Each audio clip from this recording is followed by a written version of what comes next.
दोस्तों आपको मेरा कोटि कोटि अभिवादन और भगवा प्रणाम। मैं आपका दोस्त TSR आपके अपने चैनल उत्तिष्ठ भारत पर आपका स्वागत है। आप लोग सोच रहे होंगे कि ये भगवा प्रणाम क्या है।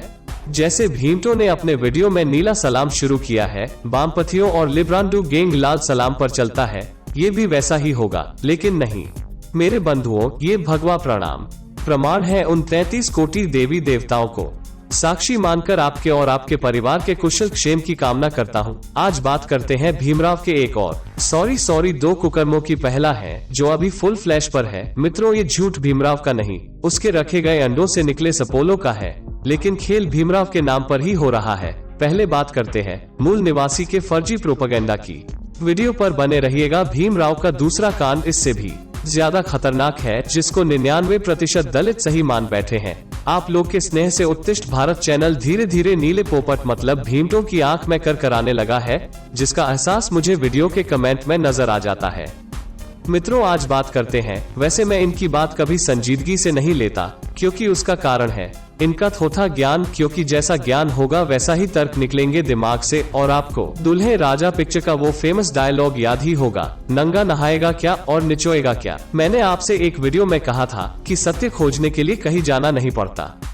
आपको जो झूठ बताया जा रहा है, सत्य उसी में कहीं कछुए की तरह अपना मुंह छिपाए बैठा रहता है। बंधुओं, ये मूल निवासी का प्रोपेगेंडा आपको समझ आया? ये दरअसल पिछले कुछ सालों से एक तथाकथित वामसेफी संगठन के द्वारा खासकर उत्तर भारत के दलित और OBC वर्ग के बीच ये झूठ को बार बार बोला जा रहा है कि ब्राह्मण सवर्ण जाति के लोग विदेशी है और दलित मूल निवासी हैं। खासकर ब्राह्मणों के खिलाफ जहर उगल कर कि सवर्ण बाहर से आए हैं, मतलब यूरेशिया से, और दलित यहाँ के मूल निवासी हैं। दोस्तों, गूगल और पूरे दुनिया के नक्शे को देखता रहा, लेकिन ये यूरेशिया कहीं भी नहीं मिला। फिर बोलता है कि आर्यों ने हम पर आक्रमण किया, हमको गुलाम बनाया। फिर उसी मीटिंग में कहता है ये ब्राह्मण भिखारी होते हैं। दोस्तों, मैं समझ गया, लगता ये भी सुट्टा मार के घूमता है। बंधुओं, एक बात बताओ, जो आदमी आप पर आक्रमण करके आपको गुलाम बनाएगा, क्या बाद में वो आपसे ही भीख मांगकर अपना जीवन यापन करेगा?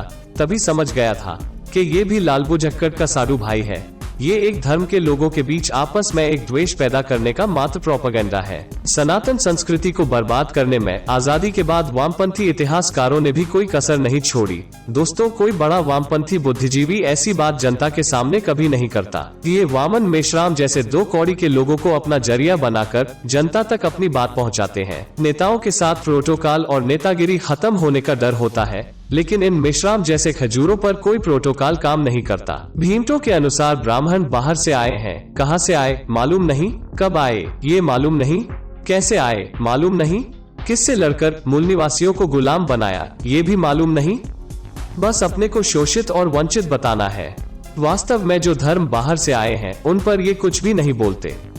इनको परेशानी केवल सनातन धर्म से है। दरअसल बाहरी धर्मों के बुद्धिजीवी ऐसे लोगों की तलाश में रहते हैं जो खुद को आगे करने के लिए अपनी ही देश की संस्कृति को निशाना बनाने से भी नहीं चूकते। चंद पैसे और थोथी इज्जत के बदले अपने देश का और खुद का सम्मान विधर्मियों के कदमों में डाल देते हैं। मित्रों, ये भीमराव और मेश्राम जैसे वही लोग हैं। दोस्तों, एक स्वामी विवेकानंद थे जिन्होंने शिकागो की धर्म सभा में जाकर और एक केसरिया वस्त्र पहनकर भारतीय सनातन संस्कृति का परचम लहराया। दुनिया के तमाम धर्म धुरंधरों का गर्व से उठा हुआ मस्तक झुका दिया। पूरी दुनिया को भारतीय वेद पुराणों उपनिषदों के ज्ञान से अवगत कराया।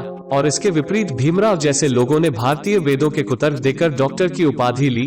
पूरी दुनिया में भारतीय वेद पुराणों उपनिषदों के ज्ञान को झूठा बताकर खुद के सम्मान के लिए देश के सम्मान से समझौता कर बैठा। अब ये भीमटे इसको अपना बाप मानते हैं। मित्रों, भीमराव ने सनातन संस्कृति पर ऐसे आरोप लगाए जिसका कोई आधार ही नहीं है।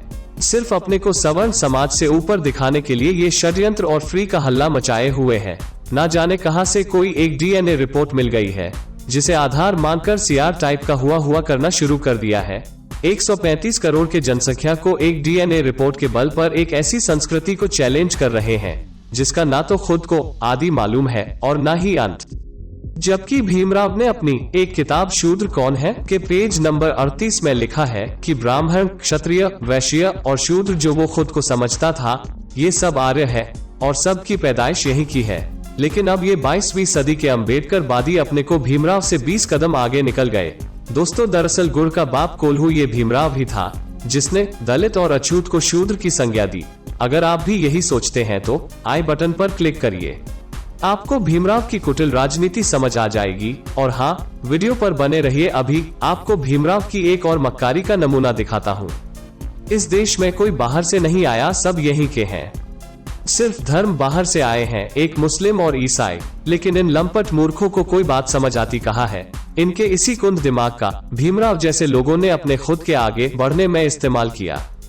हाल ही में उत्तर प्रदेश के सहारनपुर के सनौली में जो अवशेष मिले हैं, उससे ये पुख्ता सबूत है कि भारत की सनातन संस्कृति ही दुनिया की सबसे प्राचीन और उन्नत संस्कृति थी। सिंधु घाटी सभ्यता और मोहनजोदारो से भी प्राचीन अवशेष मिले हैं, जिससे वामपंथी इतिहासकारों का झूठ सामने आ गया है और ऐसे गायब हो गए जैसे गधे के सर से सींग। महिषासुर, हिरण्यकश्यप जैसे राक्षसों को अपना पूर्वज बताना, रावण को बुद्ध का भक्त बताना, तारका, होलिका इनकी कुल देवियां हैं। हमको वीर स्त्रियों का उदाहरण देना हो तो हम झांसी की रानी लक्ष्मीबाई, दुर्गावती, अहिल्याबाई का उदाहरण देते हैं, परंतु इन बकलोलों के दिमाग में फूलन देवी घुसेड़ दिया गया है। मित्रों, अगर आपको कपिल शर्मा के शो देखकर हंसी नहीं आती और हंसना चाहते हैं तो सोशल मीडिया पर 2-4 अम्बेडकर वादियों के ग्रुप ज्वाइन कर लो, आपकी सारी थकान दूर हो जाएगी। अब बात करते हैं भीमराव के दूसरे झूठ की। दोस्तों, भीमराव ने अपनी एक जनसभा में कहा था कि ब्राह्मणों के द्वारा दलितों के गले में मटकी और कमर में झाड़ू बांध दी जाती थी। मित्रों, ये बात सरासर झूठ है। इतिहास में ऐसा कोई भी प्रमाण नहीं है जो भीमराव की इस बात को सत्य सिद्ध कर सके। दोस्तों, जैसे आज के नेता अपने पार्टी की वाहवाही करने के लिए और वोट बटोरने के लिए फर्जी घोषणाएं करते हैं, वैसे ही भीमराव अपनी एक जनसभा में मुंह फाड़कर चले आए। अपने को दलित हितैषी बताने के चक्कर में हमेशा सवर्ण समाज पर मन के मुताबिक मिथ्या आरोप मढ़ देते थे और लोग उनकी बात को सही भी मान लेते थे। बचपन की एक कहानी है, सुनाता हूँ। दोस्तों, एक गांव में एक बार रात में हाथी गुजरा। लोगों ने सुबह उसके बड़े और गोल पैर के निशान देखकर लोगों को अचरज हुआ। कहा, इतना बड़ा पांव किसका हो सकता है? गांव वालों ने शायद हाथी नहीं देखा था। उस गांव में एक लालबुझक्कड़ नाम का आदमी रहता था, जो उस गांव का इकलौता, वो भी शहर से 5वीं फेल होकर आया था। बाकी के लोग अनपढ़ थे। लोगों ने उससे पूछा कि ये पांव के निशान किस जानवर के हैं। लालबुझक्कड़ कुछ देर सोचकर मन ही मन बोला कि अगर हाथी बोलूंगा तो ये लोग यकीन नहीं करेंगे। तो लालबुझक्कड़ ने कहा कि रात में हिरण अपने पांव में चक्की बांध के कूद कूद कर निकला होगा। लोगों ने सोचा ये शहर से पढ़ लिख कर आया है तो शायद सही बोल रहा होगा और लोग उसकी बुद्धि की तारीफ करने लगे। मित्रों, सारांश ये है कि दलित समाज का वो लालबुझक्कड़ कोई और नहीं, भीमराव सकपाल ही है। मित्रों, दूसरे दिन जब भीमराव के ही संपादित पेपर मुकनायक में छपा तो उस वक्त के एक पत्रकार, जिनका नाम YN केलकर था, भीमराव से पत्र लिखकर पूछा कि कल आपने लाहौर अधिवेशन में जो भाषण दिया था, बाद में भीमराव ने उस भाषण को अपने खर्च पर छपवाया भी था। प्रस्तुत भाषण विद्वत्तापूर्ण है, ऐसा कोई भी कहेगा। मेरे पत्र लिखने का कारण इतना ही है कि इसमें मेरे कुछ संदेह है जिनका आप उत्तर दें। आपने बहुत से अलग अलग उदाहरण भी दिए। इस प्रकार अस्पृश्यों की दीनहीन परिस्थिति का वर्णन करते हुए और ब्राह्मणों को नीचा दिखाने के आवेश में आपने जो बातें कही वह पूर्णतः असत्य है। बस यही मेरा कहना है। डॉक्टर आम्बेडकर की कही सारी बातें मात्र दंत कथात्मक है और समकालीन इतिहास में इस प्रकार की घटना का कहीं पर भी साक्ष्य नहीं मिलता। पेशवा डायरी के 12 भाग, पेशवा दफ्तर के 45 भाग और जितने पेशवाओं के प्रामाणिक दस्तावेज और खंड उपलब्ध हैं, उनमें कई अस्पृश्य जातियों का उल्लेख है, परंतु गले में मटकी और कमर में झाड़ू बांधने जैसी किसी बात का कहीं पर भी उल्लेख नहीं मिलता। डॉक्टर आम्बेडकर जैसे विद्वान को दंत कथा और प्रामाणिक ऐतिहासिक दस्तावेजों में अंतर क्यों नहीं समझ में आता है? फिर भी उन्हें लगता है कि झाड़ू और मटकी वाली कथा सत्य है तो 10-12 प्रामाणिक तथ्य प्रस्तुत करे। दक्खन चा दिवा नामक नाटक में सिद्धनक महार को बकायदा गले में मटकी बांधकर मंच पर प्रस्तुत किया गया था, उसका भी साक्ष्य दे। बस यही विनती है। आपका शुभ चिंतक YN केलकर। मित्रों, ये सिद्धनक महार वही है जिनके दादा पेशवा की सेना में थे और पेशवा ने उनके दादा को जागीरदारी और जमीन दी थी। वही सिद्धनक महार ने 1818 को भीमा कोरेगांव में पेशवा को धोखा देकर मराठा के विरुद्ध अंग्रेजों की ओर से युद्ध लड़ा था। और ये भीमराव का परदादा था जिन्होंने पैसे और जमीन की लालच में देश से गद्दारी करी। मित्रों, भीमा कोरेगांव का सच जानना चाहते हैं तो एंड स्क्रीन पर क्लिक करिए। बंधुओं, जिस पर YN केलकर जी ने भीमराव से पत्र व्यवहार द्वारा संवाद साधा था। केसरी मराठी वृत्तपत्र में 5 और 6 जून 1936 को यह संवाद छपा भी था। बाद में इस संवाद को केलकर जी ने अपनी पुस्तक भूतावर भ्रमण में सम्मिलित किया था। यह पुस्तक 1936 के आसपास केसरी प्रकाशन से प्रकाशित हुई थी, जिसमें कुल 310 पेज और 18 चैप्टर थे।